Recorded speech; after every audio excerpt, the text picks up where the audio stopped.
A todos nuestros televidentes reciban un saludo fraterno. En este momento comenzamos con el informativo, noticias al instante para que estés bien informado. Bienvenidos a las noticias de hoy. La Policía Nacional de Ecuador realizó una serie de allanamientos en diferentes ciudades, incluyendo Quito, Guayaquil, Carchi y Loja como parte de una operación contra el narcotráfico. En total, se detuvo a 7 personas sospechosas de estar involucradas en estas actividades ilícitas. Aquí la noticia.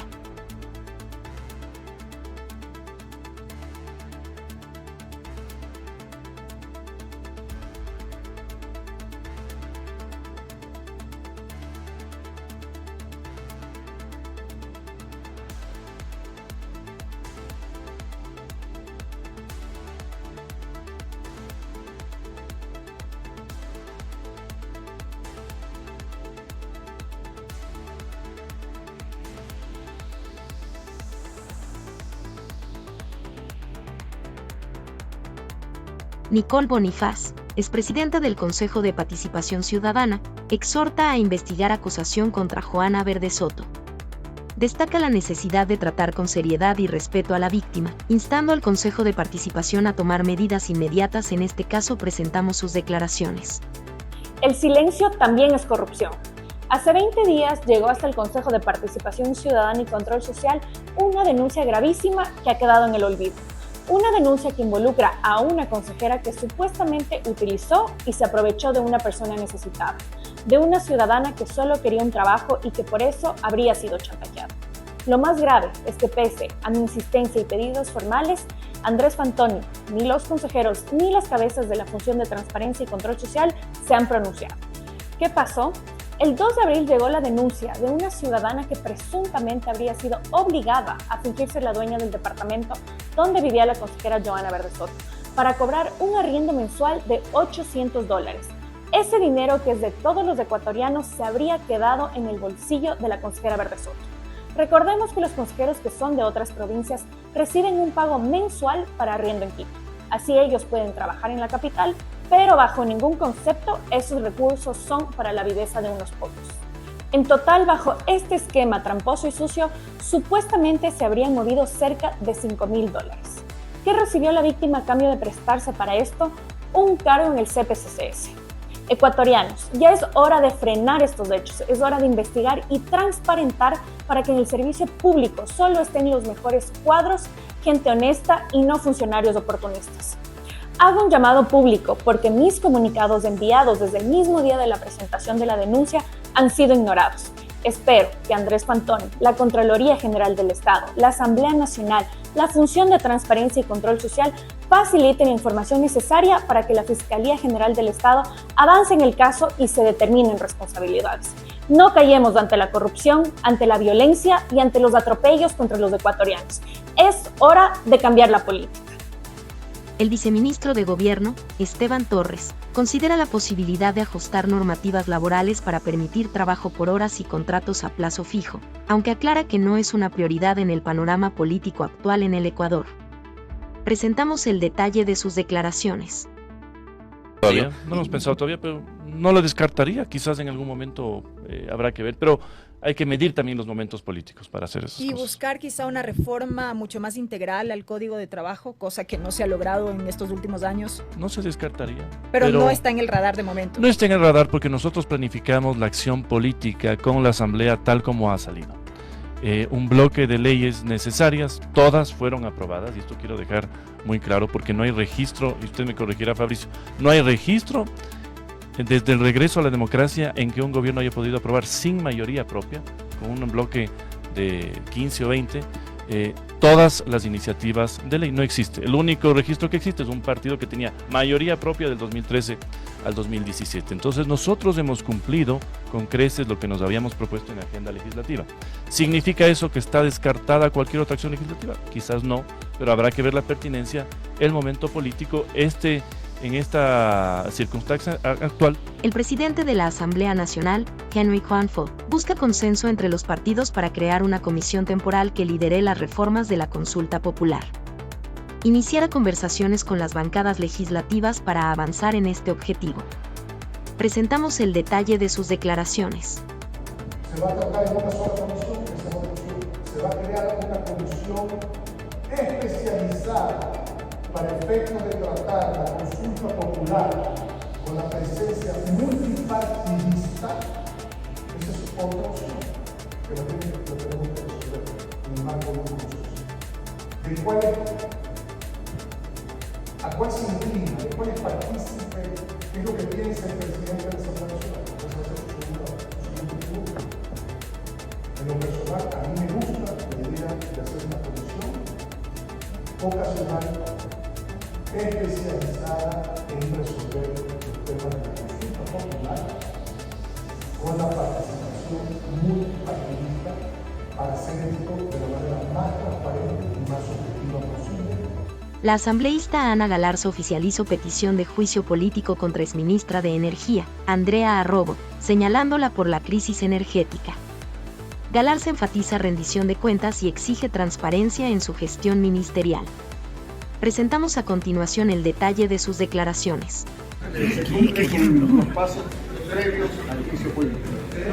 Sí, bueno, hemos contado con el apoyo de todos los legisladores que estamos preocupados de qué es lo que no se hizo, justamente para controlar que ahora sí se haga lo que se tiene que hacer y que se pueda solucionar lo más pronto posible esta crisis energética y que haya todas las medidas para prevenir que ante un estiaje no tengamos que vivir. Todos los asambleístas de cualquier partido social del gobierno apoyan el juicio político. Sí, todos.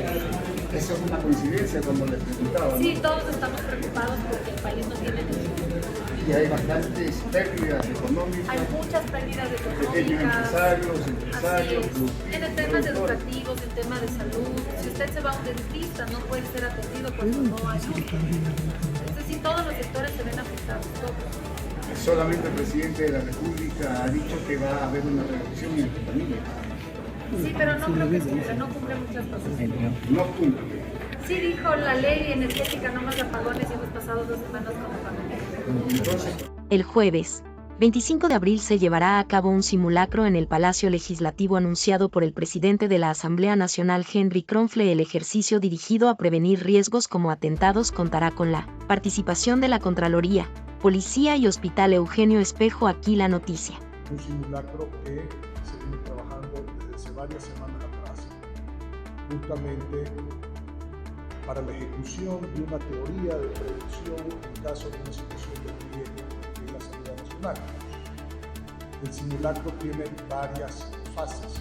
Una de ellas tiene que ver con atentados contra las personas, otros temas que tienen que ver con la logística frente a esos atentados, de cómo manejarse para poder evacuar el pleno y cuáles son los puntos de encuentro en materia de la Asamblea Nacional y otros temas más. La asambleísta Gisela Garzón destaca la importancia de reabrir el debate sobre reformas al COIP con total transparencia. Sugiere la formación de una comisión multipartidista para las consultas, enfatizando la necesidad de tratar este asunto con seriedad y responsabilidad políticas. Aquí la noticia. Pero me parece que en un ejercicio de honestidad política y legislativa lo que correspondería es reactivar el debate de las reformas al Código Penal y poner sobre la mesa eso a la brevedad. Porque las reformas al Código Penal, justamente el bloque que la bancada de gobierno proponía que se saque de las reformas del Código, es todo el grueso de la consulta. Y se le incluía temas como el feminicidio. Y también en las reformas al Código Penal se incluía la eliminación de beneficios penitenciarios para los delitos que contuvo la pregunta de la consulta. Por lo tanto, en un ejercicio, insisto, de honestidad, no solo política, sino legislativa, ese debería ser el paso a seguir. Ahora, el Pleno, porque, digamos, se quedó pendiente en el siguiente Pleno el tratamiento de una moción. Ahora, sobre el escenario de una posible comisión multipartidista, me parece que como responsabilidad institucional no estaría mal, pero tiene que venir de la mano además con madurez política. Es miembro de Comisión de Pacificación Penitenciario Claudia Garzón, acusada en caso Metástasis. Desacredita a testigo protegido Marcelo Lazo por su pasado de extorsión y adicciones. Alega que él buscaba su ayuda y afirmaba conocer a corruptos en cárceles. Presentamos el detalle de sus declaraciones. Acá estoy, dando la verdad, mostrando lo que existe realmente detrás de pacificar escenarios crueles y llenos de violencia. Soy Claudia Milena Garzón Padilla, excomisionada de pacificación penitenciaria en Ecuador. En la audiencia de formulación de cargos de Claudia, el juez determinó que no habían elementos claros ni suficientes para poderle dar prisión preventiva. Esto quiere decir que se defiende en libertad. Por el día de hoy, la Fiscalía solicitó la ampliación de su versión, que siendo ella colombiana, viajó con el fin de dar la cara, aportar y esclarecer todo lo que está oscuro en el proceso. Se ha dado casi 200 hojas de documentos, se ha ingresado un video completo del que circula con Leandro Norero y ella, para que puedan ahora entender el contexto real de lo que se hablaba, su rol como comisionado. Existe corrupción, situaciones de dolor, que las cárceles se convirtieron en bodegas de carne humana y un negocio para aquellos corruptos y personas que usan el dolor y la privación de libertad para rentas y economías criminales. El video que hice con Leandro Norero se evidencia que en ningún momento se favorecieron espacios para él. Fue un video hecho para escuchar parte de él viviendo una situación compleja por la que se pasa de las violencias carcelarias y cómo él se une a un proceso de pacificación. Encontramos un video hecho de humanidad, hecho de reflexión, donde él argumenta y arguye tanto al general Pablo Ramírez como a la comisionada Claudia Garzón que se necesitan personas que realmente dignifiquen un sistema penitenciario con un poquito más de estudio, con un poco más de trabajo, con un poco más de trato humano. Con el señor Marcelo se aportó audios, chat, donde esta persona siempre me decía que necesitaba buscar un beneficio penitenciario para cambiar de identidad, irse del país y generar un dinero que les daba por ser testigo. Él siempre lo que hacía era exhortar mi trabajo como pacificadora en las cárceles. Lo hizo desde el 2022 buscando un acercamiento con Fernando Villavicencio, ya que él argumentaba y arguía que conocía por qué habían asesinado a Leandro Norero. El alcalde de Sixic, David Uchitanga, en la provincia de Azuay, alerta sobre amenazas recibidas de grupos vinculados a la minería ilegal. Expone que individuos rondan su residencia, generando inquietud en la población local.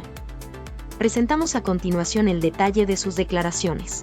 Que nosotros hemos recibido amenazas, nosotros hemos recibido visitas, se han ido a nuestro domicilio, han bajado las llantas, han jodido los carros de nuestros directores. Hay gente muy peligrosa, gente de otra. ¿Usted ha recibido amenazas a nivel personal? Sí, a nivel personal, a nivel de nuestro técnico. Tenemos fotografías en donde se demuestra que prácticamente la gente está rondando por mi casa, prácticamente tomando, grabando, y realmente tenemos audios en donde nos dicen de que para que a nosotros nos maten, se podría decir así, prácticamente van a pagar con pepas de oro y que a su vez nos van a mandar también en la caja con pepas de oro. Así, esos son los audios. Nosotros hemos redactado la denuncia, vamos a poner la denuncia en la Fiscalía. Fabricio Tamayo, gobernador de Santa Elena, alabó la disminución de la delincuencia en la ciudad en una entrevista radial. No obstante, poco después, su vehículo fue robado, lo que subraya la persistencia del problema. A continuación presentamos el detalle de sus declaraciones.